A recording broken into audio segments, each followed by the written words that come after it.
Good morning. चला या सर्वजण चहा प्यायला. मी आता सकाळी 7 वाजले चहा घेते.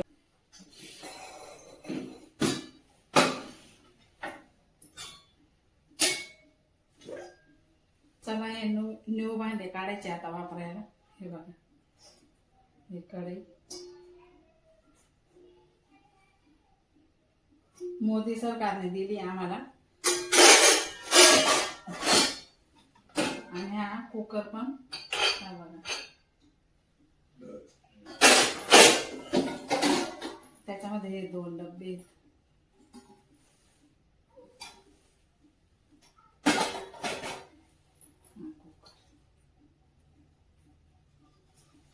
तो कुकर पण छान आहे, पण असं एखाद वेळेस 2 वस्तू कराव्या लागतात ना, तेव्हा एकच कुकर मध्ये पटकन शिजवून काढावं लागतं, नंतर मग त्याच्यामध्ये टाकावं लागतं. त्यासाठी मग हा कुकर आम्ही काढून घेतलाय वापरायला. आधी काही पण गोडाचंच करेल याच्यामध्ये, नंतरच मग वापरायला. न्यू भांडे एवढे काढले वापरण्यासाठी. तर चला, माझ्या नवीन ब्लॉग मध्ये तुमचं अगदी मनापासून स्वागत. कसे आहात? बरेच असणार, बरेच राहा. आजच्या दिवस तुमचा खूप खूप सुखा समृद्धीचा आणि खूप छान मस्त आनंदाचा आरोग्याचा जावं ईश्वरचरणी प्रार्थना.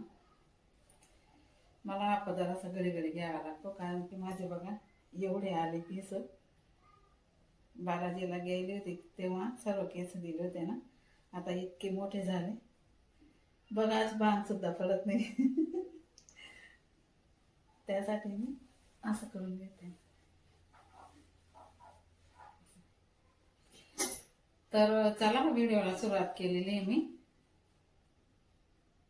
व्हिडिओ पूर्ण बघा, स्किप न करता. लाईक करा, कमेंट करा. नवीन असणार तर चॅनलला सबस्क्राईब करा, शेअर करा.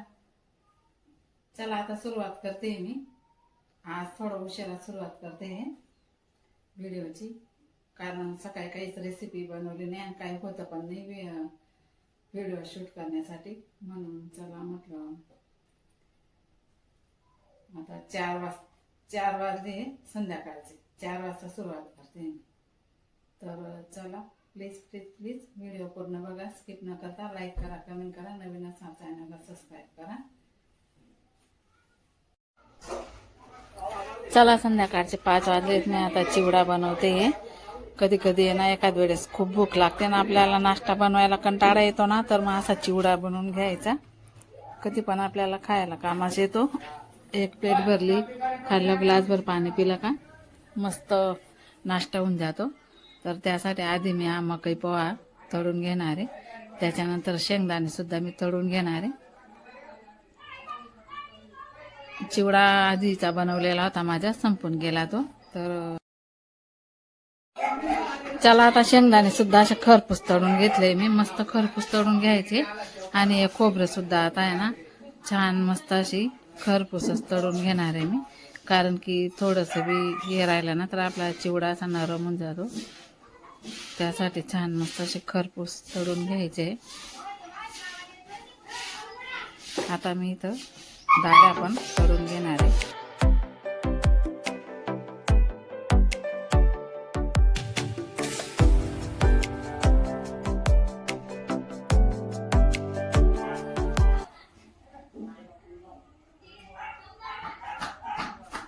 अशा प्रकारे मी ना आता लसूण, जिरं सर्व काही खलबत्त्यामध्ये ठेचून ते पण परतवून मी आता इथं टाकून, गरम खूप होत आहे. मी आता फॅन खाली बसून चिवडा मिक्स करून डब्यात भरते.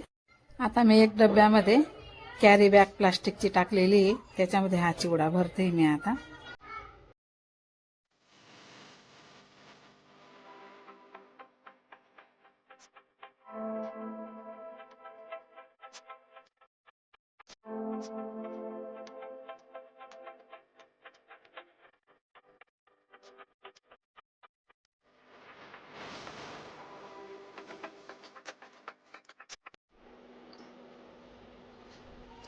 आता चिवडा वगैरे सर्व काय बनवलं गेलं.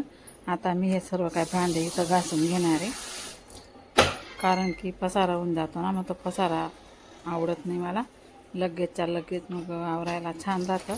आवरलं गेलं की मग त्यानंतर मग स्वयंपाकाची करणार आहे मी. हे सर्व काही भांडे असं पटापट घासून घेणार आहे. आपल्याला किचन ओटा मोकळा होऊन जातो, स्वयंपाक करायला पण त्रास राहत नाही. हे इकडं ठेवते तिकडं ठेवा असं. तर त्याला आता पटापट धुवून पण घेते.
तर भांडे तर घासले गेले. डस्टबिन बघा किती भरून गेली. माझी छोटीशी डस्टबिन आहे ही.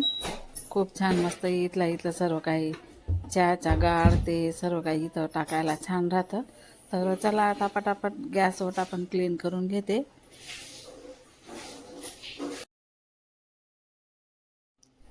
सर्व काही आवरलं गेलं का किचन ओटा असा पुसून घ्यायचा असतो. त्यानंतर मग आपल्याला स्वयंपाकाला पण हे होत नाही. हे इकडं ठेवते तिकडं ठेव. मग मी असं सर्व काही आवरलं गेलं का असं किचन ओटा पुसून घेते. चला आता मी माझा ब्लॉग इथं संपवते. भेटू पुन्हा नवीन ब्लॉगवर नवीन व्हिडिओमध्ये. तर चला तोपर्यंत बाय बाय.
हे बघा इतकी डिझाईन झालेली आहे.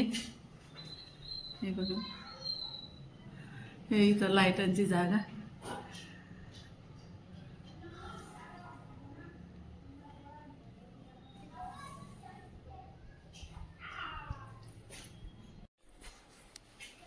चला आमच्या घरात चोरी कशी झाली ते सांगते मी तुम्हाला. बघा हे ना 100 रुपये घेऊन कुल्फी घ्यायला गेले. तिकडनं आहे ना यांनी फक्त 2च कुल्फ्या आणल्या 20-20 रुपये आल्या. 60 रुपये वापस आणले. 60 रुपये वापस आणले आणि मागच्या खिशामध्ये ठेवून दिले आणि पॅन काढून ठेवून दिले. त्यानंतर सकाळी उठले, अंघोळ वगैरे केली, कपडे घातले, ती पॅनसुद्धा घातली आणि बघायला लागले इकडच्या साईडला इकडच्या साईडला. म्हणे माझे 60 रुपये कुठं पडून गेले तर कोणी चोरी केली म्हणे 60 रुपयाची. म्हणे आता तुम्हीच सांगा 60 रुपयाची कोण चोरी करणार का? काही 6 लाख बी राहिले असते ना आमच्या घरामध्ये तरी कोणी चोरी नाही केली असती. कारण आमचे पैसे कुठं पण ठेवलेले राहतात. कोणीच घरामध्ये कोणीच 1 रुपयासुद्धा घेणार नाही. तर आणि 60 रुपये नाही म्हणे इथंच ठेवले होते मी, इथंच ठेवले होते मी. म्हटलं मागचे खिशे बघा, नाही बघितले. म्हटलं ज्या महादेवावर जाता ना पान टाकायला तिथंच जा तुम्ही, महादेवाला विचारा की माझे पैसे कुठं गेले. तिकडनं आले, सर्वांना पाणी दिलं प्यायला. घरामध्ये पाणी शिंपडलं आणि मग तेव्हा खिशे बघितले तर मागच्या खिशामध्ये, म्हटलं मी आधीच सांगत होती मागच्या खिशामध्ये तुम्ही शोधा, नाही शोधलं, सापडले ना, नाही म्हणे महादेवाने आणून दिले माझे पैसे म्हणे, एवढी श्रद्धा आहे त्यांची महादेवावर. तर ही अशी चोरी झाली होती आमच्या घरामध्ये. चला मी माझा व्हिडिओ आता इथंच संपवते, भेटू पुन्हा नवीन ब्लॉगमध्ये, तोपर्यंत बाय बाय. असं झालेलं आहे.